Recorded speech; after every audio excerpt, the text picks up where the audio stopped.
Bonjour à tous. Alors on va continuer notre analyse du problème précédent, donc pour lequel on a déjà fait cinématique et Newton.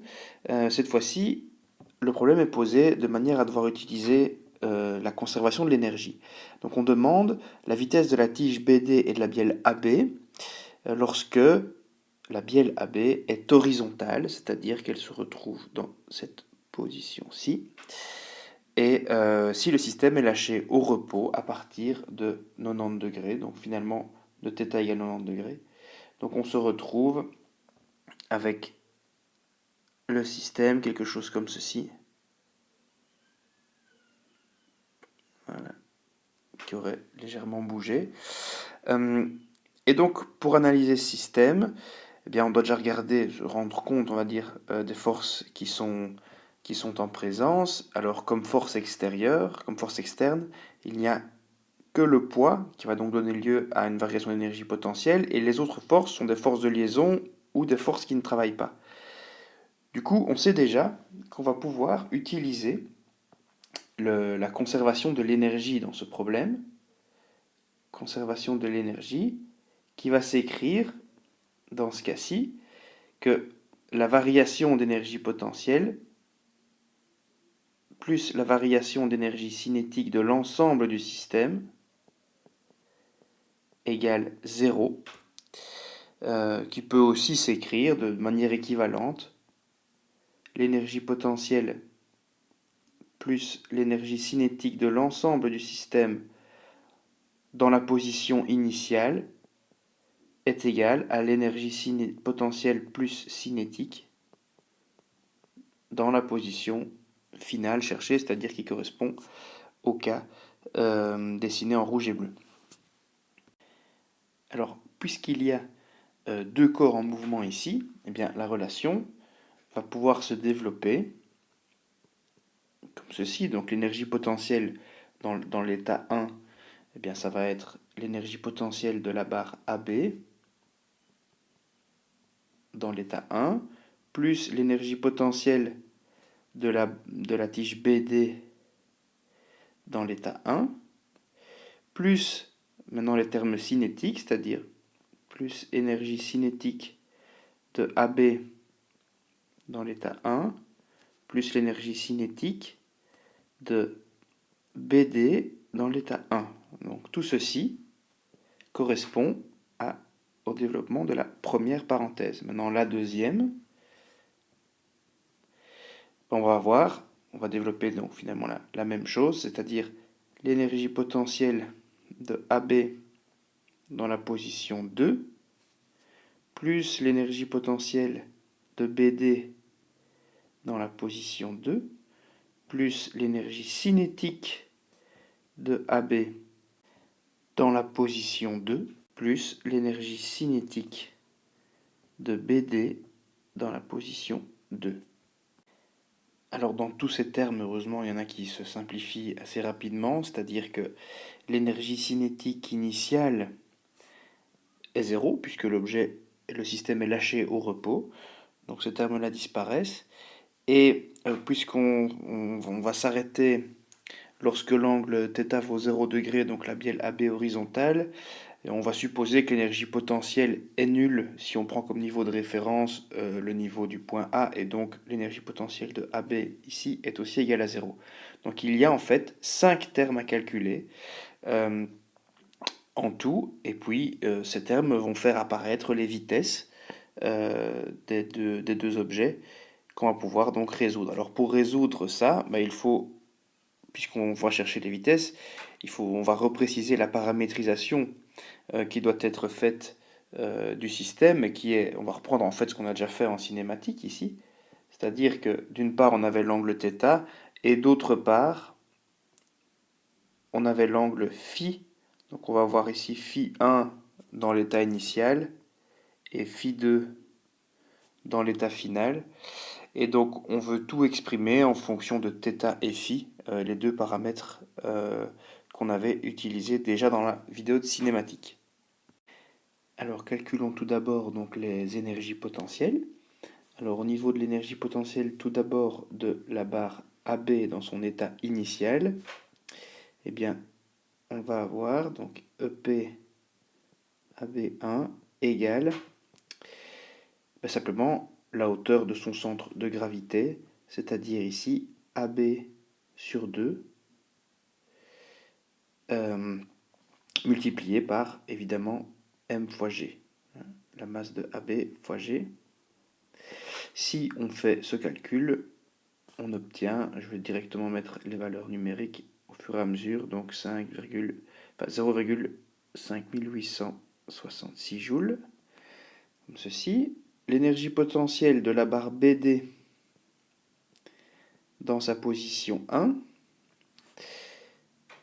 Ici, il faut compter tout d'abord la hauteur de AB, qui est verticale, et puis il faut rajouter la hauteur du centre de gravité, donc qui se trouve en BD 2000 le long de la barre, projetée selon l'axe vertical, c'est-à-dire fois sinus de phi1,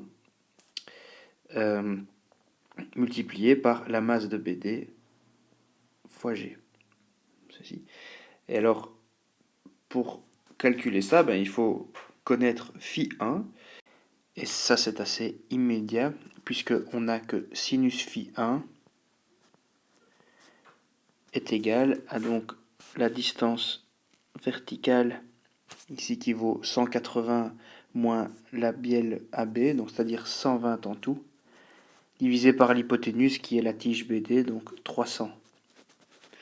120 sur 300, c'est-à-dire 0,4. Donc nous connaissons alors le sinus de phi1 et on peut donc tout calculer dans ce terme pour obtenir la valeur de 9,4176 joules. Voilà. Alors ensuite, on va calculer l'énergie potentielle maintenant dans la deuxième position de la tige BD. Donc l'énergie potentielle de BD dans la deuxième position. Mais cette fois-ci, la bielle est à plat, est à l'horizontale, donc il n'y a plus de terme qui va intervenir. On va juste avoir la hauteur du centre de gravité, donc BD demi fois sinus de phi2, multiplié par la masse de BD fois G. Alors encore une fois, il faut connaître le sinus de phi2, mais ça c'est donné dans l'énoncé, puisqu'on va avoir comme distance verticale 180 divisé par 300, donc on va avoir sinus phi2 égale 180 sur 300, c'est-à-dire 0,6. Ceci. Et ça nous permet par ailleurs, on l'utilisera plus tard, de déterminer aussi le cosinus de phi2. Si le sinus vaut 0,6, le cosinus vaudra 0,8. Alors nous avons ensuite à calculer l'énergie cinétique de la barre AB dans la position 2. Cette énergie cinétique est une énergie purement rotationnelle, si je considère que A est un centre fixe de rotation ici. Et donc ça va simplement être égal à donc 1 demi fois le moment d'inertie de la barre par rapport à A, multiplié par θ point, donc la vitesse angulaire θ point au carré. Alors pour ça, il faut connaître ce moment d'inertie, et le θ point est l'inconnu, mais donc ici, on peut calculer facilement que IA, moment d'inertie d'une tige par rapport à une des extrémités de la tige, c'est la masse de la tige multipliée par la taille de la tige au carré divisé par 3. Et donc si vous remplacez par les valeurs ici, vous obtenez la valeur de 0,0024 kg mètre carré. Et je me rends compte que j'avais oublié de donner la valeur pour l'énergie potentielle BD. Donc normalement, vous trouvez, en remplaçant par les valeurs, donc 7,0632 joules. Voilà, pour être complet. Alors il nous reste un dernier terme à calculer, c'est le terme de l'énergie cinétique de BD dans sa position 2. Alors, l'énergie cinétique, pour la calculer, il y a en réalité deux manières de voir le problème.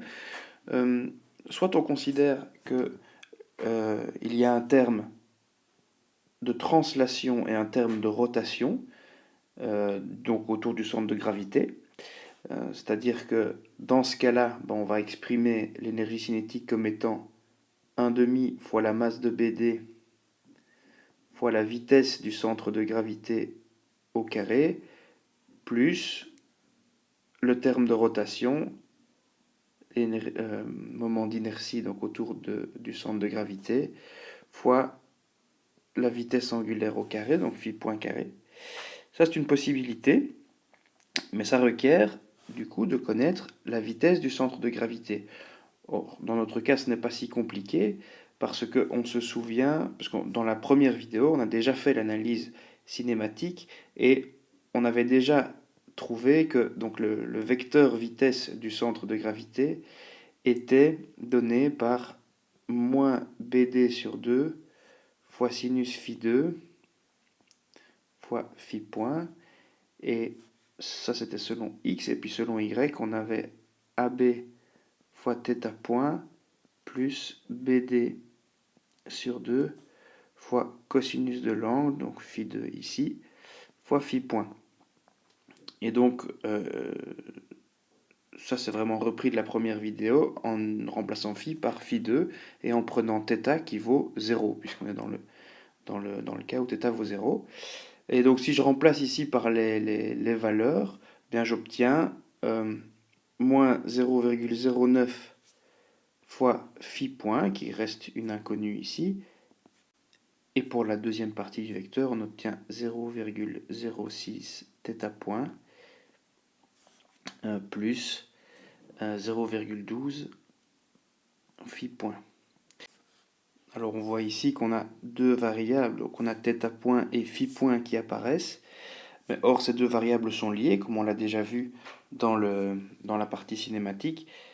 Alors plus précisément, la relation qu'on avait mise en évidence entre les deux, c'était que cosinus de θ fois θ point plus 5 cos phi fois phi point est égal à 0. Et donc si je me mets dans le cas présent, c'est-à-dire avec θ qui vaut 0, phi qui vaut phi 2, et donc le cos phi 2 qui vaut 0,8, eh bien on trouve une relation entre θ point et phi point, qui est simplement que donc θ point égale moins 4 phi point.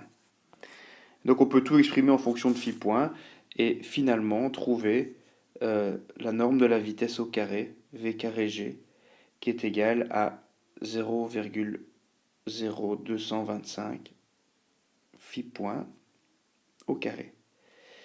Donc ça, c'est le terme, ça nous permet de calculer, on va dire, complètement le premier terme de l'énergie cinétique. Et le deuxième terme, le terme de rotation d'énergie cinétique, se calcule simplement en prenant le moment d'inertie par rapport au centre de gravité de la barre, ce qui, pour le coup, n'est pas très compliqué. Donc c'est juste la masse de la barre fois BD carré, divisé par, cette fois-ci, 12, puisqu'on se met par rapport au centre de gravité.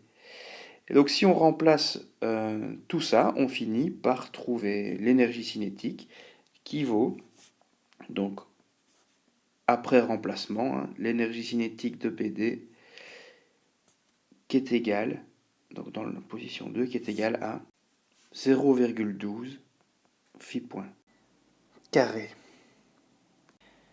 Alors il existe une deuxième manière de trouver cette énergie cinétique qui est un peu plus courte en réalité. Et donc on va refaire le calcul, et c'est un calcul qui se base sur la notion de centre instantané de rotation.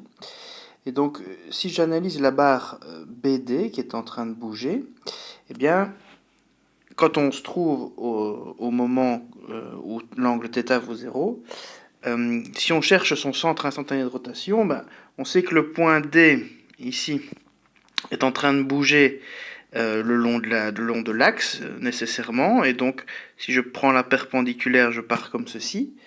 Et le point B, lui, il est en train de bouger vers le bas, comme ceci. Donc, si je pars perpendiculairement, je trouve que le centre instantané de rotation se trouve ici à l'intersection des deux droites que j'ai tracées. Et la distance, donc la grandeur qui va nous être utile, c'est la distance entre le centre instantané de rotation et le centre de gravité. Mais donc ça, c'est assez facile parce que si on regarde un peu, on se rend compte qu'on a un triangle isocèle et du coup, cette grandeur-là et cette grandeur-là sont les mêmes. Donc c'est simplement la demi-longueur de la barre. Donc la distance D entre le CIR et le centre de gravité, c'est simplement 0,15 mètres. Donc c'est assez immédiat. Et donc on va utiliser cette donnée-là pour calculer l'énergie cinétique, donc EC de la barre BD au moment 2. Donc quand on a un centre instantané de rotation, on peut dire que l'énergie cinétique est uniquement un terme de rotation si je prends le moment d'inertie par rapport à ce centre instantané de rotation. Et donc je peux écrire ceci. Cette énergie est égale à 1/2 fois le moment d'inertie pris par rapport au centre instantané de rotation fois la vitesse angulaire au carré, bien sûr. Et ce terme moment d'inertie, par rapport au centre instantané, il est égal au moment d'inertie par rapport au centre de gravité, plus la masse de la barre fois la distance qu'on a estimée tout à l'heure au carré. Et donc c'est assez rapide à calculer. Donc le moment d'inertie par rapport au centre de gravité, ça va être simplement donc la masse fois BD carré sur 12 plus la masse fois 0,15 au carré. Donc si je remplace ici par les valeurs, on obtient un moment d'inertie qui vaut 0,24 kg mètre carré. Et donc si je viens réécrire ceci avec ma réponse finale d'énergie cinétique, divisé par 2, ça va faire 0,12. Donc on a 0,12 phi point carré, qui est bien le résultat qu'on avait juste avant. Et donc ici, on a exprimé au final donc, tous les termes de la conservation de l'énergie en fonction, avec comme seul inconnu, disons, phi point. On avait initialement phi point et θ point, mais on a utilisé la liaison entre les deux pour qu'il n'y ait plus que phi point.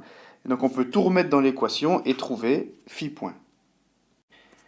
Donc si je repars de la conservation de l'énergie, je vais remplacer terme à terme tous les éléments qu'on a trouvés. Donc d'abord l'énergie potentielle qui valait 0,5886 joules. Le deuxième terme, 9,4176, doit être égal à donc l'énergie potentielle de la barre BD, qu'on avait aussi calculé, qui valait 7,0632 joules, plus les deux termes d'énergie cinétique. Et donc il y avait le terme pour la barre AB, pour la bielle, donc, qui valait 1/2 fois le moment d'inertie 0,0024, qu'on doit encore multiplier donc, par θ point carré. Et vu que θ point c'est 4 phi points, je dois multiplier par 16 phi point carré. Et il me reste le dernier terme qu'on a calculé juste avant, 0,12 phi point carré. Ceci. Et donc là, on peut trouver phi point carré en résolvant simplement. On trouve phi point, donc à partir de phi point carré, qui vaut donc 4,6 radians par seconde. Et θ point, qui vaut donc moins 4 phi point.